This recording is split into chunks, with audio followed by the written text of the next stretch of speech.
il y a quand même des gens qui ont osé dire que The Batman est le premier grand film de Robert Pattinson depuis Twilight et c'est honteux. Salut à tous, ici Reg. Aujourd'hui je vais vous conseiller 6 films à voir avec Robert Pattinson, 6 bons films dans lesquels il a joué, sauf Twilight et Batman. Batman car il vient de sortir et j'en ai beaucoup parlé sur la chaîne, et Twilight car c'est juste pas un bon film. Parce qu'il y a plein de gens qui ont dit oui c'est la renaissance de Robert Pattinson, mais ça fait depuis un moment qu'il a sa renaissance. Depuis la fin de Twilight et même avant la fin de Twilight, il a prouvé que c'était un bon acteur qui jouait dans plein de très bons films, et on va en parler aujourd'hui. Alors c'est une vidéo un peu différente comparée à celle que j'ai fait sur Will Smith, Joaquin Phoenix ou Andrew Garfield, car je n'ai pas vu tous les films de Robert Pattinson. Donc c'est pas une vidéo sur sa carrière, mais une vidéo recommandation de mes films préférés avec Pattinson et avec mon préféré à la fin. Évidemment c'est une liste subjective et je vous conseille de mettre votre liste des films préférés avec Pattinson dans les commentaires. Et je n'ai pas choisi ces films par rapport à ses performances dans le film, mais juste par rapport à la qualité du film. Mais avant de commencer cette vidéo, j'aimerais remercier le partenaire officiel de celle-ci que j'utilise depuis un moment maintenant, c'est Trade Republic. Je vous le montre car c'est vraiment une application sur laquelle j'ai mis quand même pas mal d'argent. C'est Trade Republic, en fait, c'est un courtier allemand pour faire ses investissements. L'investissement, on pense que c'est uniquement réservé aux traders ou aux gens riches, mais en fait, pas du tout. D'ailleurs, d'après moi, tout le monde devrait investir et la majorité des gens en ont les capacités. En général, quand vous gagnez de l'argent, cet argent va sur un compte courant ou sur un livret A. Malheureusement, le livret A ne vous rapporte que 1% par an, alors que l'inflation est à 2,8% et ça ne risque pas de baisser. Donc si votre argent dort sur un compte sans l'utiliser, vous perdez littéralement du pouvoir d'achat. Pas besoin d'avoir un doctorat en mathématiques pour comprendre le calcul. Alors que si vous investissez votre argent dans des actions ou des ETF, vous pouvez potentiellement le faire fructifier beaucoup plus. C'est quelque chose que je fais personnellement depuis 2 ans avec beaucoup de réussite, et c'est pas quelque chose qu'il faut faire sur une très courte période, pas 2 semaines et puis basta. C'est quelque chose qu'il faut penser sur le long terme. C'est sur des années et des années, et c'est que là qu'on voit des résultats. Exemple concret, si vous aviez investi à 5 ans dans la Nasdaq, donc un indice américain avec parmi les plus grandes entreprises américaines, si vous aviez investi 70 € il y a 5 ans, cet argent aurait plus de doublé en valeur jusqu'à 170 sans aucun effort de votre part. C'est plus du double sans rien faire du tout. Et c'est super simple, vous créez votre compte Trade Republic en moins de 10 minutes, que ce soit sur ordinateur ou sur mobile, et vous pouvez commencer à investir. L'interface est super simple et vous pouvez acheter une action en 3 clics sans dépenser des sommes énormes. Vous pouvez commencer à 10 €. Vous pouvez même créer un investissement programmé. Tous les mois, vous mettez la somme que vous voulez, 10, 50, 100 € en fonction de votre budget. L'objectif en investissement régulièrement, c'est ce que je fais, c'est d'aller chercher la meilleure moyenne possible en diversifiant votre portefeuille et en réduisant donc les risques. Et en plus, vous pouvez acheter des fractions d'actions, car certaines actions sont trop chères pour être achetées d'un coup en entier, et tout ça à 0 € de frais à l'achat. Évidemment, c'est super sécurisé, il n'y a pas de frais cachés variables. Si vous n'utilisez pas l'investissement programmé à 0 € de frais, chaque transaction coûte 1 € de frais, ce qui est ridicule comparé à d'autres plateformes que j'ai essayé. J'ai déjà payé des frais chez d'autres courtiers 25 fois la somme. On en parlera plus en détail dans d'autres vidéos, mais sachez que le lien pour Trade Republic est dans la description et dans le commentaire épinglé. C'est vraiment une super offre que j'utilise régulièrement et je vous la conseille vraiment. En plus, vous avez aussi mon lien de parrainage si ça vous intéresse. Le premier film que j'ai envie de vous recommander est The Rover, qui est un film qui se passe 10 ans après une énorme crise économique qui a presque détruit le monde, où 2 hommes vont avoir un objectif commun et vont faire ce voyage ensemble afin de réaliser leurs objectifs. The Rover, c'est un film super intéressant parce que c'est un film du coup, en vrai, post-apocalyptique, hein, même s'il n'y a rien de fantastique, ça reste quand même quelque chose de très ancré dans une sorte de réalisme. C'est intéressant parce qu'en fait, il se base sur la relation entre 2 personnages principaux, donc le personnage interprété par Robert Pattinson et le personnage par Guy Pearce, et en fait, leur relation est le cœur du film, mais pour moi, ce qui est vraiment marquant par rapport à ce film, et c'est pour ça que je m'en rappelle encore aujourd'hui, c'est l'ambiance, c'est les personnages, c'est leur relation, mais c'est le monde qui a été créé. Ce monde apocalyptique d'anticipation qui reste vraiment en toi après avoir vu le film. Ça fait partie de ces films réalistes où tu vois vraiment les travers de l'humanité, en fait, quand il n'y a plus d'économie, quand il n'y a plus rien qui va, et tu vas te rappeler de ça, tu vas te rappeler de la relation entre ces 2 personnages, et vraiment du film de manière générale, car ils vont passer par plein de péripéties compliquées, ils vont vivre des choses horribles, et c'est un film assez cru aussi, mémorable, vraiment marquant, et c'est là que moi, j'ai vu pour la première fois Robert Pattinson, en vrai, dans un autre rôle, je crois, et je me suis dit, mais en fait, il joue super bien, il a un vrai talent. C'est vrai que c'est le film dont je me rappelle le moins de la liste, parce que c'est celui que j'ai vu il y a le plus longtemps, mais je me rappelle quand même de certaines scènes assez précisément, et c'est un film qui est quand même vraiment bien, donc je vous le conseille, et c'est là que je me suis lancé sur sa carrière, sa filmographie, et j'ai découvert plein d'autres films. Le prochain que j'avais vu au cinéma qui est génial, c'est The Lost City of Z.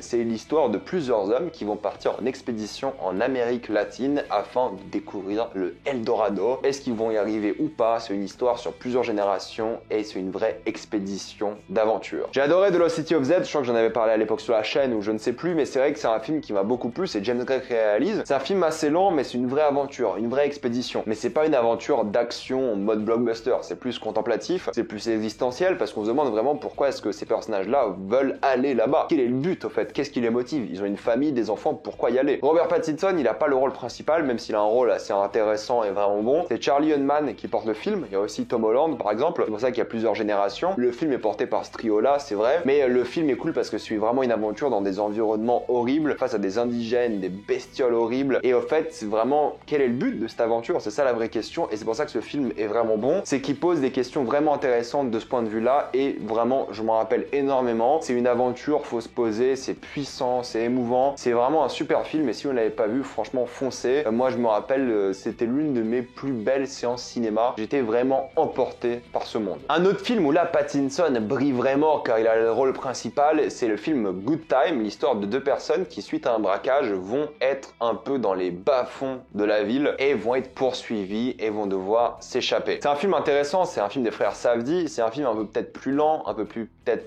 étrange comparé aux autres films de la liste. Dans l'étrange, il y en aura, vous inquiétez pas. Mais c'est un film à un rythme assez spécial. Je pense pas qu'il va plaire à tout le monde. C'est un film assez lent, c'est vrai, mais ce qui est fort, c'est le jeu d'acteur des personnages principaux. Je trouve qu'il est vraiment très bon. Mais c'est aussi les thématiques et l'ambiance de l'histoire. Ils ont fait Uncut Gems par la suite. C'est à peu près la même ambiance, je dirais, avec quelques différences. On est toujours dans des bas-fonds d'une ville à peu près, avec vraiment une sorte d'esprit sans foi ni loi, qui est vraiment prenant. Et c'est la relation entre ces deux personnages-là qui est surtout un qui a quelques problèmes. Et c'est une relation qui est brillante, qui est super touchante, qui est forte, qui a des scènes mémorables, et au fait tu vois que c'est des gens désespérés avant tout, et tu suis ces gens désespérés qui ont braqué quelqu'un, qui vont faire un peu n'importe quoi, ils vont faire n'importe quoi pour essayer de sauver leur peau, et au fait tu les comprends même s'ils font des choses discutables, t'arrives à les comprendre, t'arrives à les trouver attachants, et le film est assez prenant, et il y a des scènes, je m'en rappelle vraiment. Honnêtement, c'est un super film, il n'y a rien à dire là-dessus. Les frères Safdie, c'est là que je me suis rendu compte qu'ils ont un énorme potentiel, et nous prouvaient encore et encore que c'était grands réalisateurs, et là Pattinson pareil, je me suis dit ouais, le mec en a dans le ventre et il est très très bon. On va enchaîner sur deux films Netflix, et celui-ci a pas plu à tout le monde, mais moi je l'ai beaucoup apprécié. C'est le film Le Roi, qui va raconter l'histoire d'un roi qui va vouloir envahir la France. On va suivre donc la campagne militaire de ce jeune roi. C'est un film qui a pas beaucoup plu en France parce que forcément l'armée française n'était pas très bien respectée et ça mettait vraiment en valeur l'armée britannique. Mais bon, c'est un film, je me prends pas trop la tête avec ça, mais c'est vrai que je peux comprendre certaines critiques. Mais bon, le but du film et de cette vidéo, c'est pas parler de ça, c'est de parler de la qualité du film. Je trouve qu'il y a de beaux décors, une vraiment belle mise en scène, de bonnes performances d'acteurs. C'était pas le film le plus mémorable, mais c'est que dans sa filmographie, Pattinson, même s'il a pas le rôle le plus marquant, même si c'est vrai qu'il a un rôle qui est quand même assez au-dessus du reste dans le film. Il joue l'un des Français d'ailleurs. C'est pas son film à lui pour le coup. Il est présent, il a quelques lignes et il est vraiment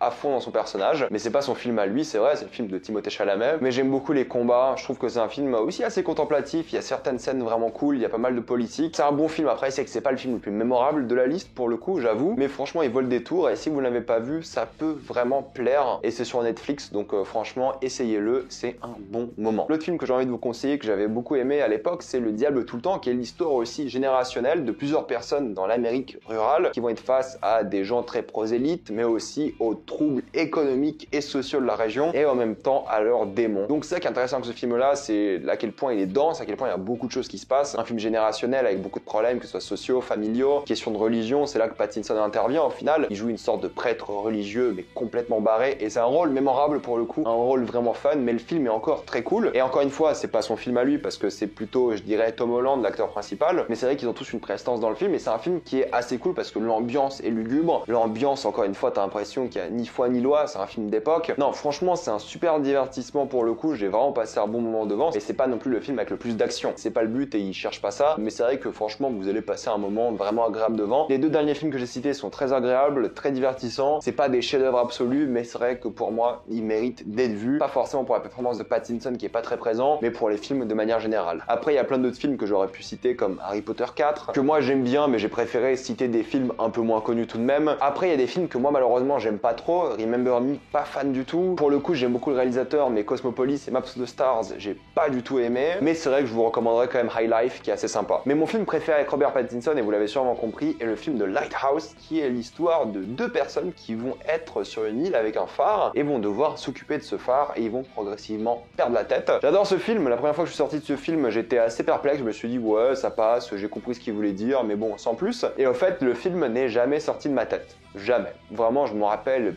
parfaitement de plein de scènes, l'imagerie, les métaphores, les visuels, les performances d'acting. Il y a que deux acteurs, hein. Il y a que Willem Dafoe et Robert Pattinson, c'est leur film à eux. C'est vrai que pour le coup, Robert Pattinson, il se fait un peu bouffer par Willem Dafoe, mais les performances sont dingues, la mise en scène est folle. C'est un film qui est super prenant, j'ai adoré l'ambiance. Il est assez bizarre, pas très subtil, c'est vrai sur ce qu'il raconte, mais au fait, le délire des acteurs est tellement drôle. En fait, c'est une comédie sombre d'horreur, c'est vraiment étrange, mais c'est un film assez unique dans le paysage cinématographique. Et franchement, si vous l'avez pas vu, essayez. C'est pas un film qui est fait pour tout le monde, mais juste c'est tellement un énorme délire horrifique, comique. Il y a des trucs sexuels et tout, c'est vraiment un énorme kiff. Et c'est vrai qu'on en fait pas beaucoup des films comme ça, donc franchement, foncez sur The Lighthouse. J'ai pas envie de vous en dire trop parce que c'est un film qu'il faut découvrir, mais vous vous en rappelez après, même si c'est très bizarre. Voilà, mettez-moi votre film préféré avec Robert Pattinson dans les commentaires. Si c'est un concept que vous aimez bien, que je parle de plusieurs films avec un même acteur, bah dites-moi, je ferai d'autres vidéos comme ça. Il y a quelques films que j'ai toujours pas vu avec Pattinson, donc j'ai pas pu tous les citer, c'est vrai. Il y en a d'autres que j'aime pas forcément, que j'ai pas cité non plus. Mais mettez-moi tout ça dans les commentaires. Comme d'habitude, pensez à vous abonner à la chaîne pour plus de vidéos. Mettez un j'aime et partagez cette vidéo, ça aide beaucoup la chaîne. Suivez-moi sur tous mes réseaux, et moi je vous dis à la prochaine fois. Salut à tous.